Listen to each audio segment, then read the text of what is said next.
What's going on, people? Myke C-Town here with another episode of Out of My Element, where you guys get to pick the album that I review. And the winner of the poll for this video is The Microphones, The Glow Part 2. So The Microphones is a kind of weird experimental rock project by Phil Elverum, and I've talked about Mount Eerie before, which is another one of Phil's projects, so this is definitely not Out of My Element. I almost vetoed it, but it got so many votes that I was just like, you know, fuck it. So this is the third album from The Microphones, and it's actually probably my favorite one. This album starts off with I Want Wind to Blow, the frail guitars, the very minor percussion, Phil Elverum's soft voice, and I really like the way the song progresses by adding more and more instrumentation to it as it goes along.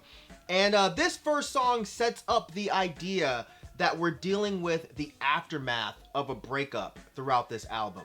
And let me tell you something, breakup albums are absolutely my thing, especially when it's an album about a painful breakup. I think it just kind of takes me back to some of my most painful breakups. And I've said before that albums that deal with people going through similar things that I've gone through myself, they kind of serve to make me feel a little bit better about going through those things, because it makes me feel, you know, less alone and less bugged out for what I feel like I'm dealing with.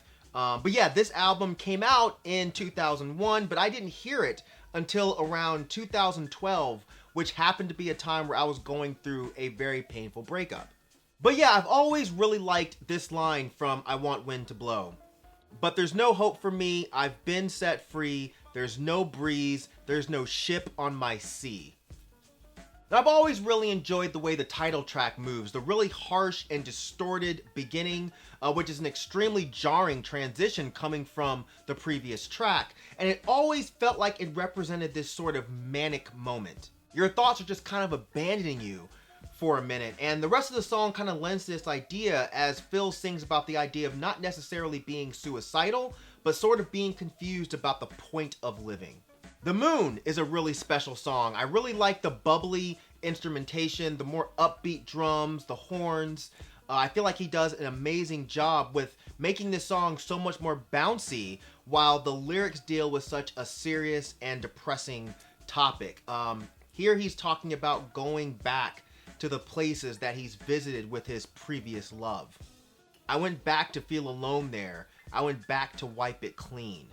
It's this idea of going there to confront his feelings. You know, maybe he thinks that by going back there and facing them, that the feelings will go away. And for those of you that have dated someone seriously, you know how it goes when certain places and certain things are intrinsically associated with that person. You know, there are literally albums that I don't listen to because they take me back to previous relationships. You know, there are places that I may try to avoid because of that association. Yeah, I mean, this is just the price you pay when you gamble with falling in love, right? But Phil does an amazing job expressing that idea in this song. The moon, the blue light of the moon. We didn't talk, and silently we both felt powerful, like the moon. My chest was full, because we both knew we're just floating in space, over molten rock, and we felt safe, and discovered that our skin is soft. There's nothing left except certain death, and that was comforting at night out under the moon. That is absolutely beautiful, beautiful writing. I really like the Glean Part 2, the pounding industrial production mixed with the pianos, and some of it sounds like almost xylophones, but it's a really intriguing track. I Want to Be Cold is a great testament to extreme depression and sadness. You know, the feeling of wanting to be so cold that you're so numb that you don't feel anything. You know, buried in snow, so cold that you can't feel the pain of heartbreak anymore. I mean, I think it's safe to say that the song is basically about wanting to die because you're so heartbroken over this relationship. But I can also see people that are saying that it's not necessarily about death. It's more so about wanting to just feel so numb that nothing can really affect you anymore. But the instrumental for this song is another one that's quite different from the other tracks. You know, this distorted guitar, the galloping drums, his super soft voice. Again, it gives me the feeling of this manic episode, which is followed by this really beautiful and orchestral moment that almost feels like a moment of peace. And that moment is so unbelievably short in comparison with the rest of the song. So it feels like he's finally gotten that moment of numbness and silence and contentment, but it's only for a short time because it moves right into the next song.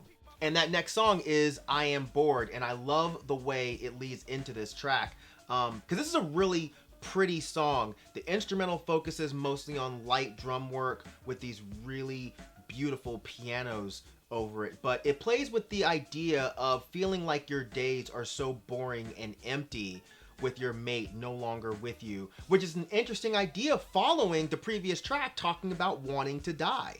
It's just more of this notion that without this person, life just seems so pointless and dull. So what's the use?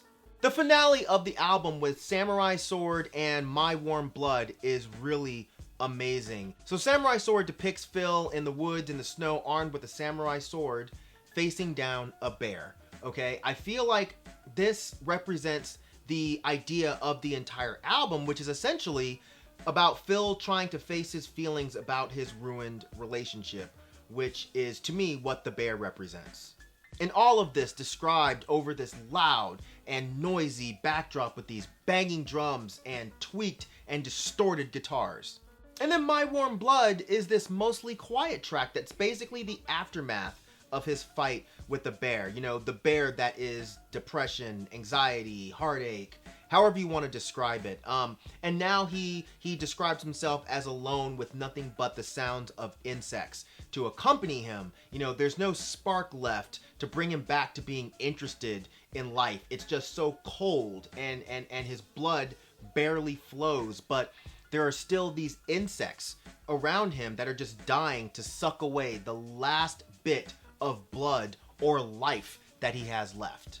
Overall, I think this album is brilliant. I think it's a great display of a totally fragile person that's caving to the pressure of a massive loss or defeat.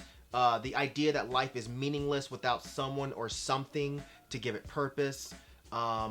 It's the soundtrack to a man coping with a large transition in his life and realizing just how little control over it that he has.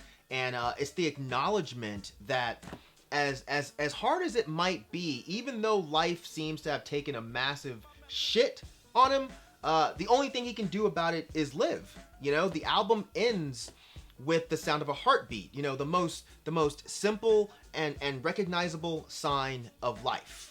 You know, the heart, the one thing that when it's broken can be the biggest impetus for someone wanting that life to be over. It's some heavy shit. And musically, this album is just phenomenal, man. The music is just as fragile as the heart of the narrator. At times it's frantic, at times it's super delicate. You know, it takes chances, just like the person throughout this album, just like we do in life in general, you know? And sometimes those chances work out better than others. You know, there are a few moments on this album that I think may drag on a bit for some people's taste, but also given the subject matter, I can see that these moments may drag on as a way of building up tension. You know, every note and every ambient moment on this album is there to really get you to relate and feel what Phil is describing, and I think it executes it beautifully. Sure, this album is a downer, but sometimes life is a downer, and hey, as a self-described downer myself, sometimes us downers relate to each other and we make each other feel better by talking about these things. But yeah, hopefully you guys have heard this album. If you haven't, go check it out, then come back. If you have, drop some comments down there in the comment section. Let's talk about it. How do you guys feel about this album? You'll notice that there is no poll in the description section because there's going to be another Out of My Element video that is entirely powered by my Patreon supporters. They get to add the choices and vote on this particular poll that's gonna be the next video. So if you want to be a patron, you can do it for as little as $1 a month. Link is down there. And yeah, as usual, thank you for living, thank you for loving, thank you for being you, and I'll see you guys next time. Hopefully you're being safe and smart and all that good shit. And yeah, peace out.